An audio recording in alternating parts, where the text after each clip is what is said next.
Distance, speed और time का जो फॉर्मूला होता है वो होता है distance is equal to speed into time. इसको याद रखने का एक सिंपल तरीका है कि अगर आप अल्फाबेटिकली देखें तो DST ऐसे अल्फाबेट्स आते हैं, तो you can always remember it like distance is equal to speed into time. एक बार आपको ये ध्यान में आ गया तो बाकी फॉर्म काफी सिंपल हो जाते हैं। आप इसको लिख सकते हैं speed into time is equal to distance. हमने इसे उल्टा कर दिया। अब आपका स्पीड जो हो जाएगा वो हो जाएगा डिस्टेंस अपॉन टाइम, या फिर time is equal to distance upon speed. इसको हम थोड़ा और सिंप्लीफाई कर सकते हैं। अगर हम डिस्टेंस को बोले d, स्पीड को बोले s एंड टाइम को बोले t, तो हमारा ये हो जाएगा d is equal to s into t, और बाकी जो डिफरेंट फॉर्मूले उस हिसाब से वो हम उनको रिप्रेजेंट कर सकते हैं। अब हम एक तो छोटे एग्जांपल्स करते हैं। इधर पे I keep the unit very simple, metre per second में। यूनिट जो आपके किलोमीटर पर आवर या दूसरे उसमें भी हो सकते हैं। उसके लिए हम एक दूसरे वीडियो में देखेंगे कि वो कन्वर्जन्स भी कैसे बहुत इजीली किए जा सकते हैं। आपको कुछ बेसिक चीजों का ध्यान रखना होगा, मगर यहां पे हम चीजों को सिंपल रखते हैं। सब कुछ हम मीटर एंड सेकेंड्स में ही वर्कआउट करेंगे। तो सपोज आपको स्पीड दी हुई है 20 metre per second and time दिया हुआ है आपको 20 सेकेंड में कितना ट्रेवल किया उसने। तो डी आपका हो जाएगा 20 metre per second into 20 second which is 400 metre. यहां आप देखेंगे यूनिट्स में भी एस और एस कट जाता है और खाली मीटर बचता है। तो अब आपको जो भी फॉर्म में दिया जाए, आपको बस ये ध्यान रखना है कि आपको इन तीनों में से कौन सी दो चीज दी हुई है, उससे आप तीसरी चीज को निकाल सकते हैं। तो hopefully it's all clear till now here. Speed में जो दो और कॉन्सेप्ट आते हैं वो है uniform speed and variable speed. जैसा कि इंग्लिश वर्ड से ही यहां पे सिग्निफाई होता है। यूनिफॉर्म स्पीड मतलब आपकी स्पीड सेम मेंटेन्ड है, बट वेरिएबल में स्पीड आपकी चेंज हो रही है। लेट्स से आपको मार्केट जाना है और डिस्टेंस है मार्केट की 500 मीटर। अब अगर आप 10 मीटर पर सेकेंड की स्पीड से जा रहे हैं, जो कि एक्चुअली उसेन बोल्ट की स्पीड के बराबर है, but just for an example we will take it. तो और आपकी स्पीड जो है मेंटेन रहती है 10 metre per second through out this distance, क्योंकि इधर पे आपको टाइम कितना लगने वाला है, इधर पे आ जाएगा आपका d अपॉन s, यानी कि 500 upon 10 which is 50 second. But through out the 50 second आपने जो अपनी स्पीड 10 मीटर पर सेकेंड पे मेंटेन की हुई है।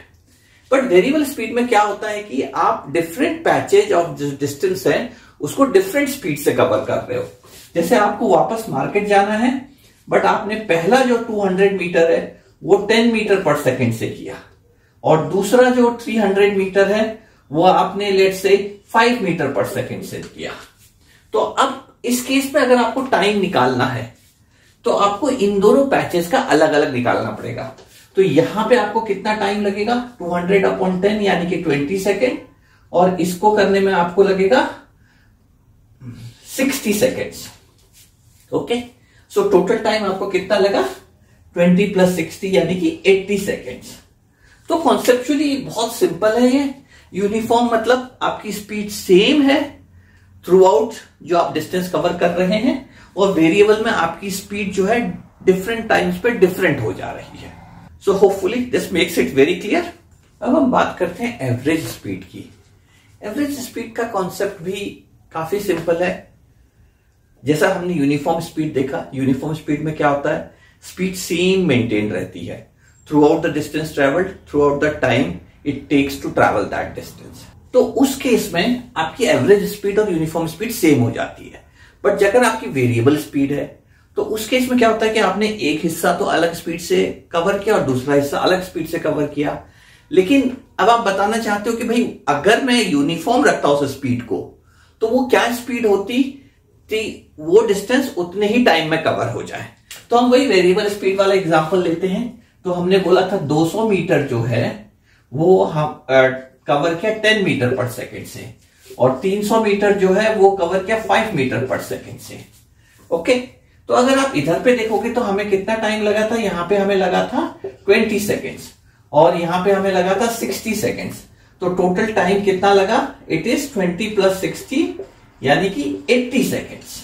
अब एवरेज स्पीड में जो समझने वाली बात यह है कि आपकी डिस्टेंस जो है वो टोटल है 500 मीटर्स और आपको टाइम टोटल लग रहा है 80 सेकेंड, लेकिन आप अलग अलग स्पीड से चले। तो क्वेश्चन ये होता है कि वो कौन सी स्पीड होगी जिससे कि अगर आप चलो तो आपको अपनी स्पीड चेंज ना करनी पड़े, बट 500 मीटर को आप 80 सेकेंड्स में कवर कर लेंगे। तो उसके लिए हम total distance, total time taken, तो 500/80 करेंगे तो ये हो जाएगा आपका 6.25 मीटर पर सेकेंड। ये वो स्पीड है, इसको हम बोलते हैं एवरेज स्पीड, कि अगर आप इस स्पीड से ट्रैवल करोगे तो भी आप 500 मीटर को 80 सेकेंड में कवर कर पाओगे, जो कि आप ओरिजिनली कर रहे थे जब आप दो अलग अलग स्पीड से ट्रैवल कर रहे थे। हम इसका एक और एग्जांपल करते हैं तो hopefully that should make it clear. आपने 100 मीटर की डिस्टेंस को 10 सेकेंड्स में कवर किया एंड 300 मीटर की डिस्टेंस को लेट्स से आपने 40 सेकेंड्स में कवर किया, और आप और भी पैचेज ऐड कर सकते हैं।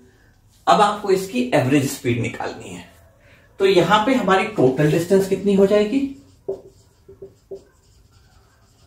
इट इज 100 + 300 यानी कि 400 metres, and total time taken it is 10 second + 40 second यानी कि 50 सेकेंड। तो हमारी जो एवरेज स्पीड हो जाएगी इस केस में, which is total distance upon total time, 400/50 metre second, तो that becomes 8 metre per second. So this becomes the average speed. So आपको बस ये ध्यान रखना है एवरेज स्पीड के लिए कि आपकी टोटल डिस्टेंस कितनी है, टोटल टाइम कितना हो रहा है। एक बार आपने उसको अचीव कर लिया तो एवरेज स्पीड निकालना है, just using this formula becomes very straightforward. इस वीडियो को हम यहीं एंड करेंगे और अगली वीडियो में we will talk about moving trains, जो कि डिस्टेंस, स्पीड एंड टाइम की बड़ी इंटरेस्टिंग प्रॉब्लम्स होती हैं। स्पेशली अगर एक ट्रेन जो है उसको अगर कोई प्लेटफॉर्म क्रॉस करना है तो किस स्पीड पे वो कितना टाइम लेगी, और सिमिलरली अगर उसे एक पोल को क्रॉस करना है। तो will stop here, do share and subscribe, and second video का लिंक भी will put in the description later on. Hopefully you enjoyed it. We'll see you in the next part and in the other next videos. Bye.